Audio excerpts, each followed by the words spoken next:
Dando continuidade aqui à nossa aula, a gente estava falando ali sobre a questão das forças centrais. Então vamos lá. Existe a força gravitacional é uma força central, certo? E a definição dela está aqui, certo? Embora não seja o objeto de estudo da gente, essa força como a gente estuda ela agora, mas assim, o que interessa para a gente é a ideia de força central. Por quê?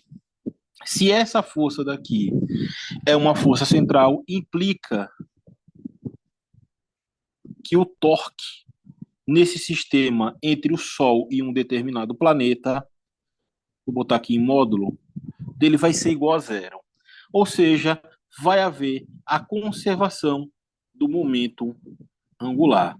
Ele vai ser constante. E aqui tem um detalhezinho que a gente pode ver que é o seguinte, olha só, eu posso pegar aqui, para essa distância R que o planeta está do Sol, um dado instante depois, ele está numa posição dr qualquer aqui, aonde a distância agora entre a estrela e ele pode ser R mais dr, simplesmente isso daqui. Isso daqui forma uma figura, certo? Que é aqui para a gente parece um triângulo, certo? Não um triângulo perfeito, mas parece um triângulo.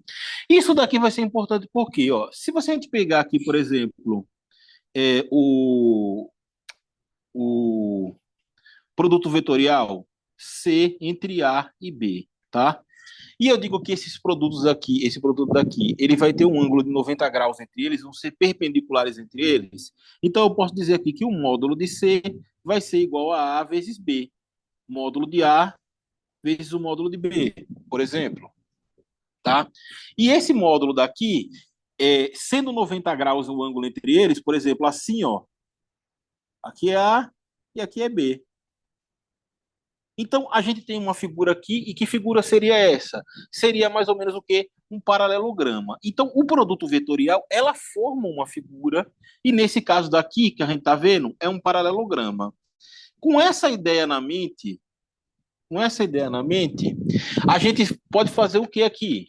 Simplesmente fazer o seguinte, olha, eu posso pegar aqui e dizer o seguinte, ó, isso daqui vai ter uma área, eu vou chamar uma variaçãozinha de área de dA, tá? Simplesmente aqui dA.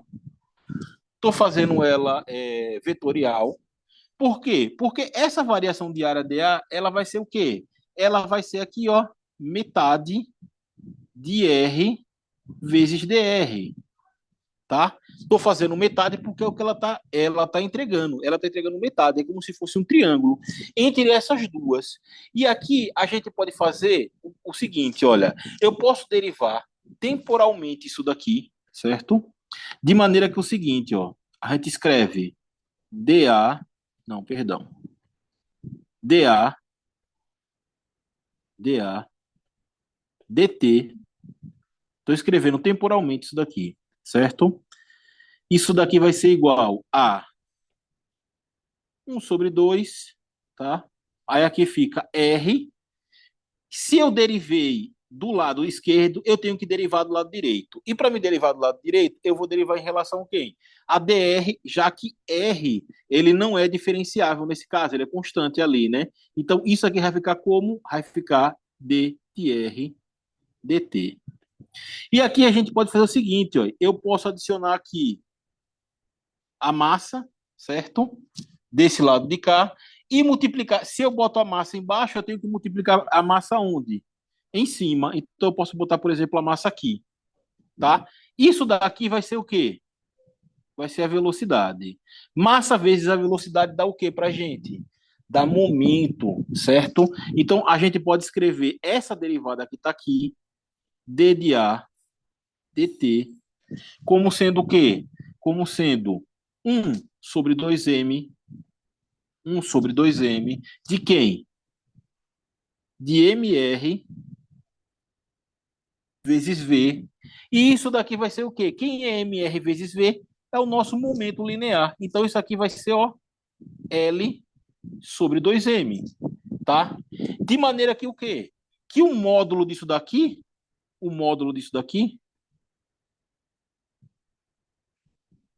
isso vai ser o quê? Como não há torque, Isso aqui vai ser o módulo disso, sobre 2m, e isso vai ser constante. O momento não vai ser constante, já que não tem torque. Então, essa variação aqui, dA, dt, também vai ser constante. E isso daqui é a lei de Kepler. Simplesmente isso. Como esse momento é constante, essa variação diária no tempo também vai ser constante. E aí o seguinte, essas áreas elas vão ser todas iguais. Se a gente pegar aqui e fizer um desenhozinho rápido, a gente sabe que existem velocidades diferentes no sistema. Opa, perdão. Tem velocidades diferentes no sistema. Por exemplo, se o planeta está passando mais perto do Sol, que é o chamado periélio, a velocidade dele é maior. Então, essa área é mais larga, tá? Se ele está mais longe, a velocidade dele é menor, certo? Essa área é estreita. E o que esse resultado daqui está dizendo para a gente é que essa área daqui, se eu chamar de área 1, e essa outra aqui de área 2, eu estou dizendo que a área 1 é igual à área 2. É isso que essa lei diz para a gente. É a segunda lei de Kepler. E Kepler morreu sem saber disso. Ele descobriu de uma maneira muito mais difícil, que foi simplesmente o quê? Pegando os resultados lá de Tycho e fazendo a análise daqueles resultados. Tá? Para a gente prosseguir aqui, vamos fazer uma análise de momento angular para várias partículas, certo? A gente pode chegar simplesmente aqui e definir esse momento angular como um Lzão para várias partículas, e eu posso simplesmente pegar essa definição daqui, ó, e deixar ela do jeito que está. Mas é interessante para a gente também, a gente ver um pouco aqui dessa definição do ponto de vista de como é que fica o momento angular para o centro de massa no sistema de partículas, tá? Então, como é que ficaria isso daqui? Pela minha definição, é o somatório de Li, já que eu tenho várias partículas, né? Isso aqui vai ser RI vezes PI, e aí a gente pode escrever isso como sendo LI, MI, RI vezes VI. Não estou fazendo nada, simplesmente estou dizendo, ó, se eu tenho uma partícula, o momento dela é MRV. Se eu tenho duas, então agora eu vou ter o quê? Vai ser M1, R1, V1, mais M2, R2, V2. É simplesmente isso que eu estou dizendo. Como eu tiver N partículas, também. E aqui tem uma relaçãozinha que a gente pode pegar para o R2 aqui, simplesmente apareceu, que é essa daqui, ó. Essa relação daqui vetorial, que eu acabei por expressar ela aqui, certo?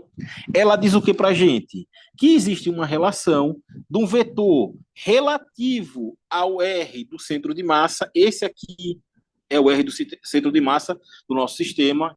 Isso aqui está relacionado com o centro de massa, tá? Lembrando que a gente pode definir o centro de massa R como sendo o quê? Como sendo o somatório em I de MI, RI sobre quem? Sobre o somatório de MI de I, ou seja, a massa total. Essa é a nossa definição do centro de massa, e esse daqui é o vetor do centro de massa. Isso daqui dá a seguinte condição para a gente, ó. Nota aqui o seguinte, como a gente define lá vetores, quem já foi meu aluno já viu, ó, quando a gente está base de um na cabeça do outro, aqui, ó, cabeça de um na base do outro, isso caracteriza soma. Então, como é que se dá essa soma? Essa soma é R, mais R2 de linha vai ser igual a quem, ó, quem sai da cauda de um até a cabeça do outro engloba os dois. Então, isso aqui vai ser, ó, essa soma daqui, tá? E esse resultado daqui a gente pode generalizar para qualquer, perdão, pessoal, para qualquer das componentes que tenha nesse sistema de massa aqui que a gente tenha. Eu coloquei só duas partículas e uma geral, porque não faz sentido ficar escrevendo muitas, obviamente, tá? E de maneira que a gente pode fazer o seguinte, ó, eu posso derivar esse resultado daqui e encontrar o quê?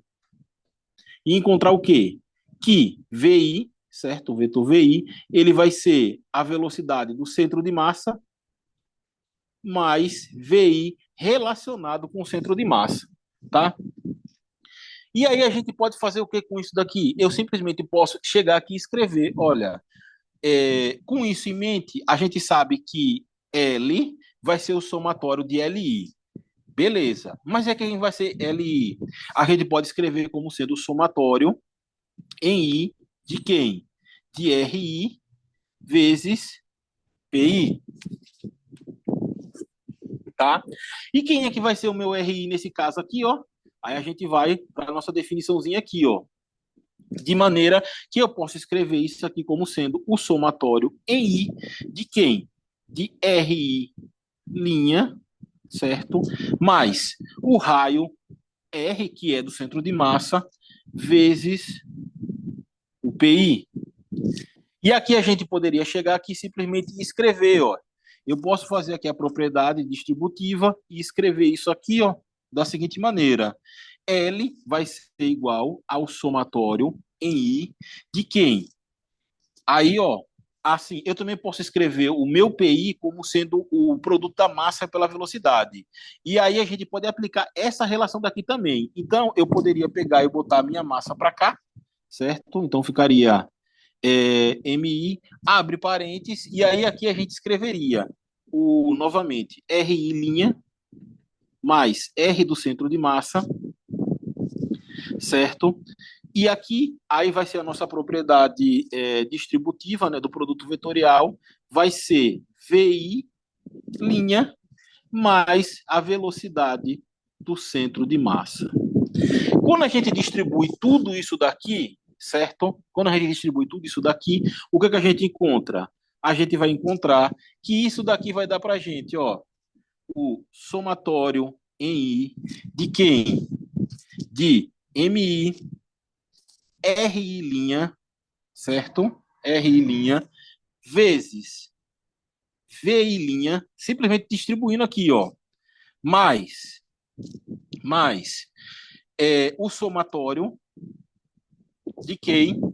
De MI em I, né? De MI, RI', certo? Vezes a velocidade do centro de massa, só fazendo essa distribuiçãozinha aqui, certo? Mais quem? Mais o somatório de I, de MI, R do centro de massa, certo?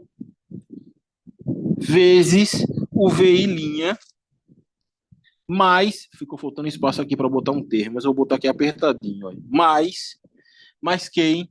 O somatório em I de quem? De MI, R do centro de massa, vezes a velocidade do centro de massa, tá?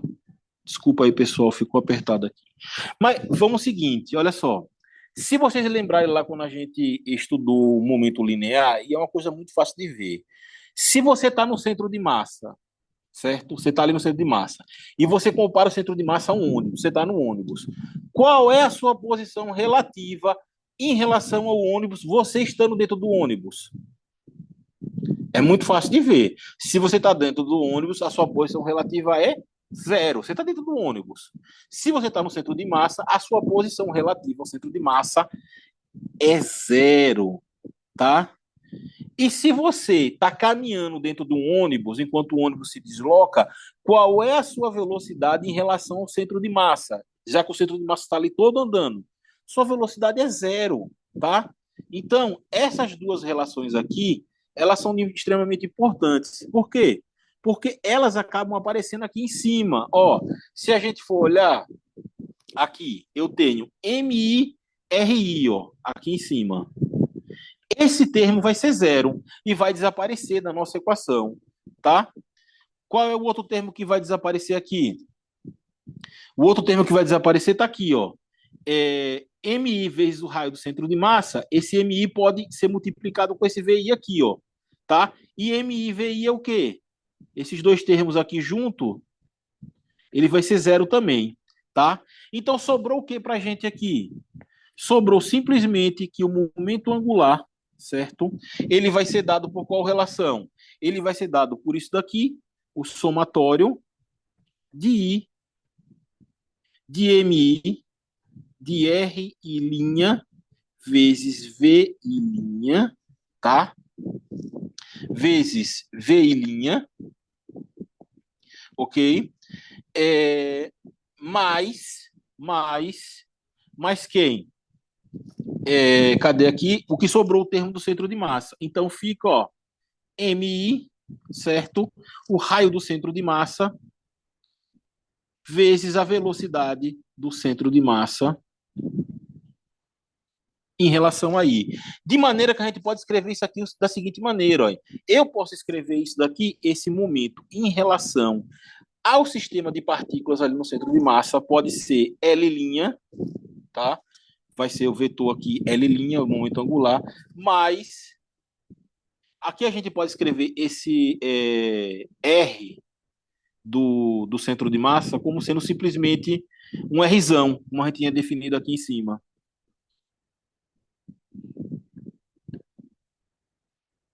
Porque eu podia ter usado o Rzão aqui e acabei usando o R do centro de massa. Simplesmente isso. Mais R vezes o momento P ali do centro de massa. E aqui, esse termo daqui, ele fica sendo o quê? O momento angular relativo ao centro de massa, certo? Repare só, MI e RI isoladamente, ou MI e VI isoladamente, é zero. Mas nesse caso aqui, para os dois, ele acaba não sendo zero, tá? Essa relação aqui não acaba sendo zero. Ela acaba dando o quê? O momento ali do nosso momento angular, do nosso centro de massa. Essa relação daqui. Porém, isso daqui é muito pouco usado na prática. Teria que ter um sistema de partículas e ele pedir para você fazer esse cálculo. Na prática mesmo, quando a gente vai calcular o momento angular de muitas partículas, a gente acaba usando a nossa definiçãozinha ali, certo? A nossa definiçãozinha de RI vezes PI, tá? Mas é importante destacar que se a gente for fazer o cálculo do momento angular de partículas ali em relação a um sistema, a gente tem que relacionar o centro de massa no problema. Simplesmente só termos de demonstração, isso daqui, tá? E para a gente finalizar essa parte, antes de a gente entrar nos exercícios que são realmente importantes, tem aqui a lei fundamental da rotação, que ela fala o seguinte, ó, a equação fundamental da dinâmica é essa daqui, que é a da segunda lei de Newton, tá? Ou seja, a força, nesse caso diferente de zero, ela é a variação do momento linear no tempo. Então, a gente vai tentar estabelecer aqui um equivalente, certo? Angular para esse problema. E como é que a gente faz isso? A gente vai chegar ali, vai pegar a nossa definição de momento angular, que a gente acabou de fazer para um sistema de partículas, certo?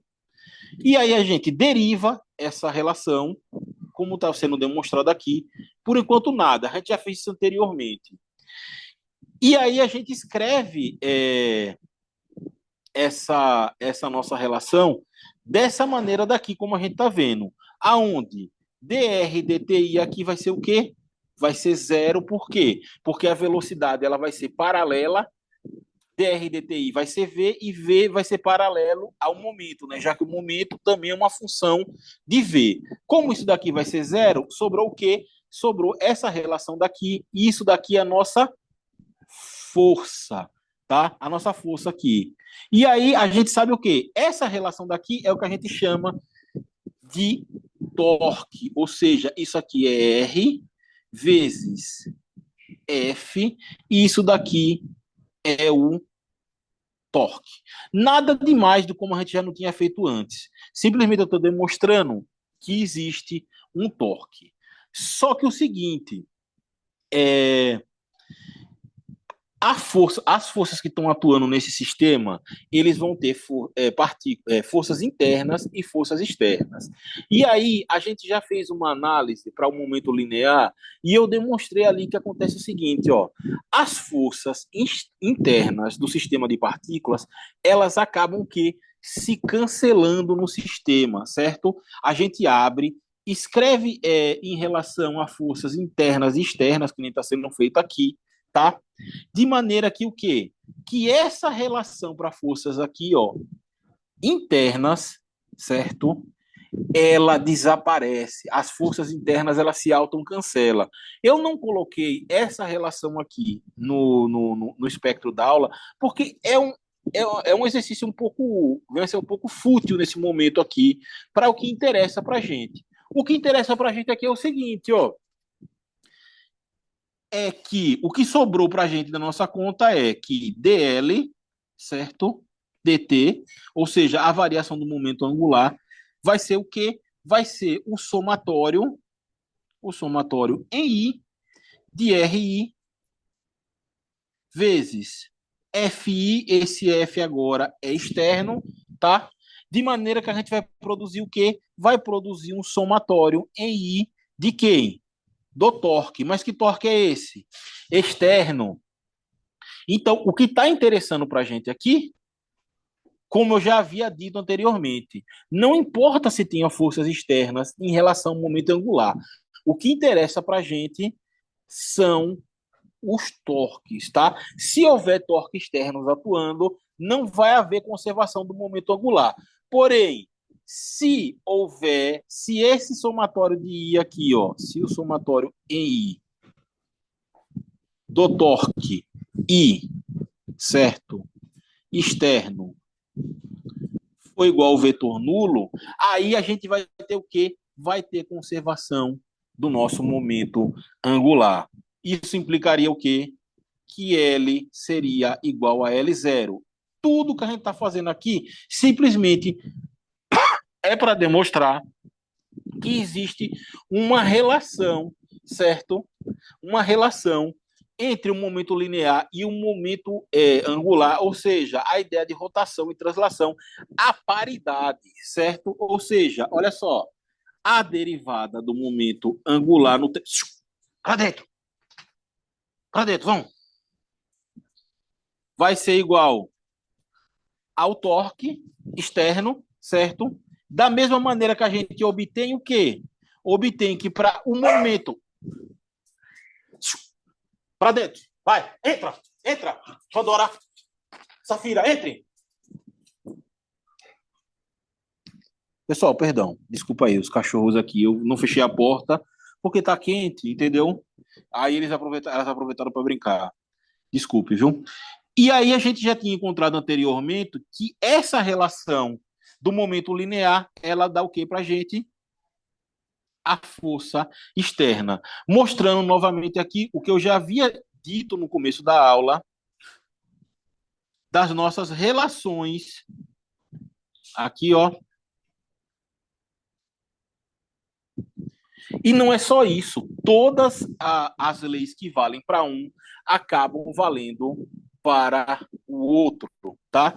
Então, novamente aqui, ó, se não houver torque externo atuando no sistema, o momento se conserva. Então, ó, se o torque for igual a zero, isso implica que L é constante.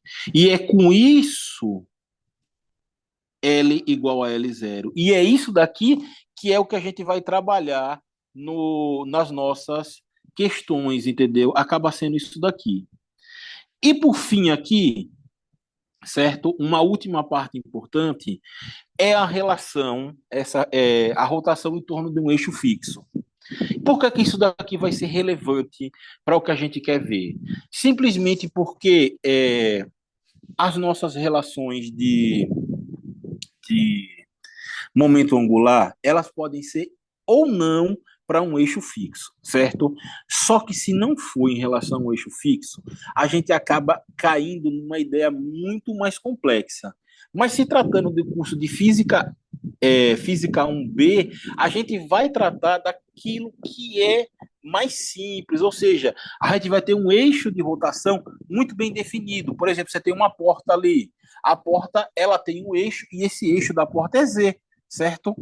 E aí a gente sabe que tem a relação com o torque, com tudo ali, tá? Mas como é que se dá isso daqui? Note que o seguinte aqui, a gente tem aqui um vetor Z, certo? Vamos chamar de Z1 aqui, tá? Esse vetor Z1, ele está, obviamente, em torno do eixo Z, E aí a gente tem o quê? A gente está tendo uma velocidade angular em torno desse eixo Z, caracterizada pelo ômega aqui, certo? E estabelece essa relação aqui, ó. Z1, a gente pode tirar aqui o seguinte, ó. Z1, tá? R1 e ρ1.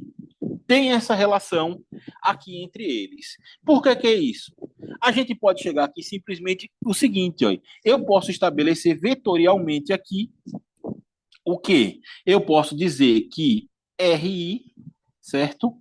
No caso seria R1, né? Eu podia dizer que era o R1 aqui. Eu posso dizer que R1 seria igual a quem? Seria igual ao Z1 mais o ρ1. E aí a gente pode generalizar, certo? A gente pode generalizar isso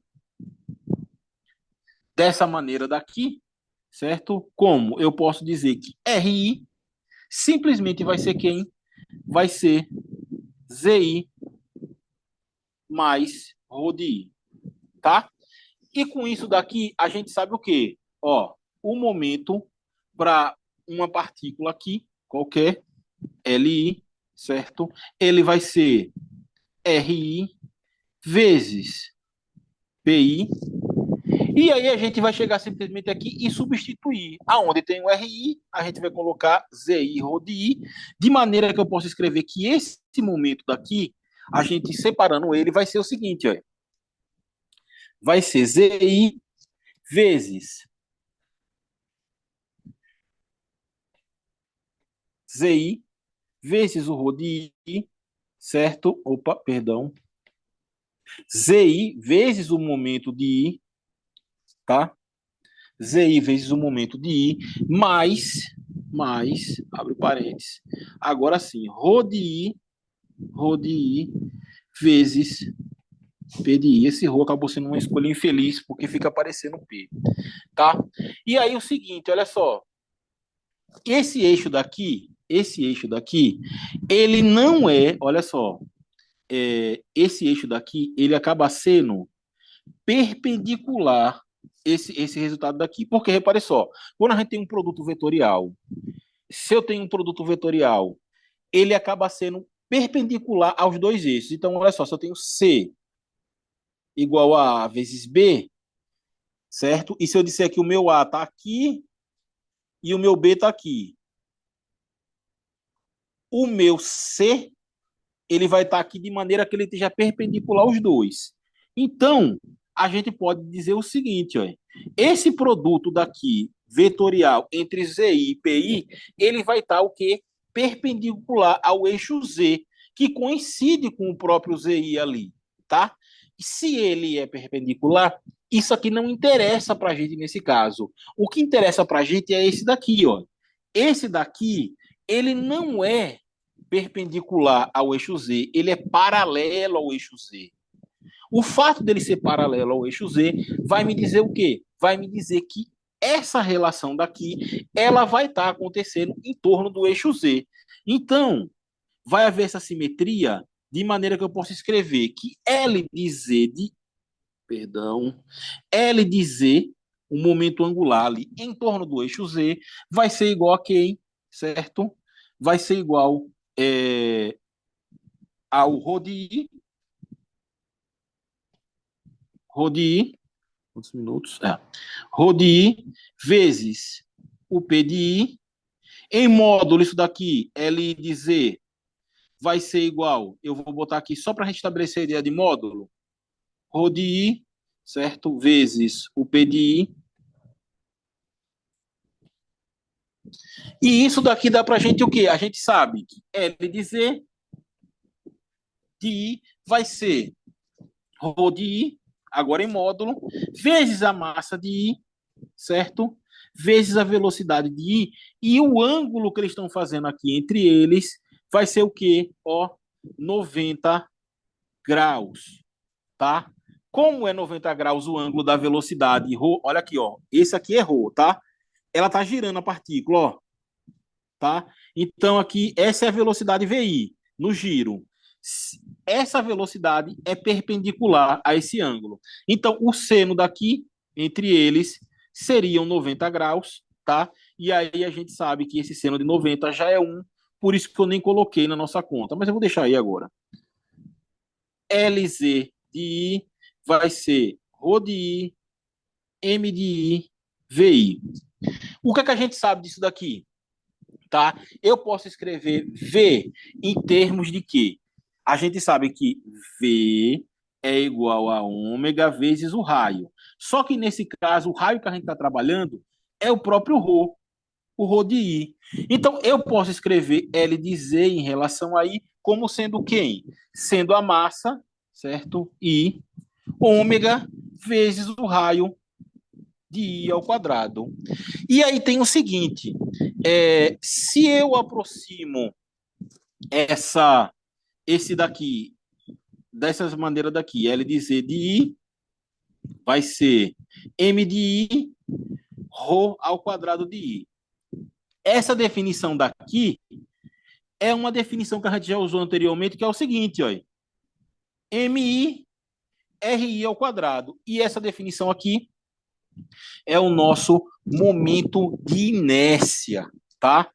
É a mesma definição do momento de inércia. Só que aqui é o raio que a gente está usando em torno do nosso eixo Z, tá? De maneira que eu possa escrever isso daqui, certo? Opa, perdão. Ômega I. Eu posso escrever isso daqui como sendo o quê? L de Z de I. Isso aqui vai ser o momento de inércia, tá? Vezes ômega I. Claro que aqui a gente está tratando para uma partícula só, certo? Se eu tiver N partículas nesse sistema, eu posso escrever que o LZ, certo? Vai ser o somatório de quem? De I, Rho de I, ômega I. Ou a gente ainda pode escrever isso daqui como sendo L de Z, vou botar em cima, né? Vou botar tratando em cima.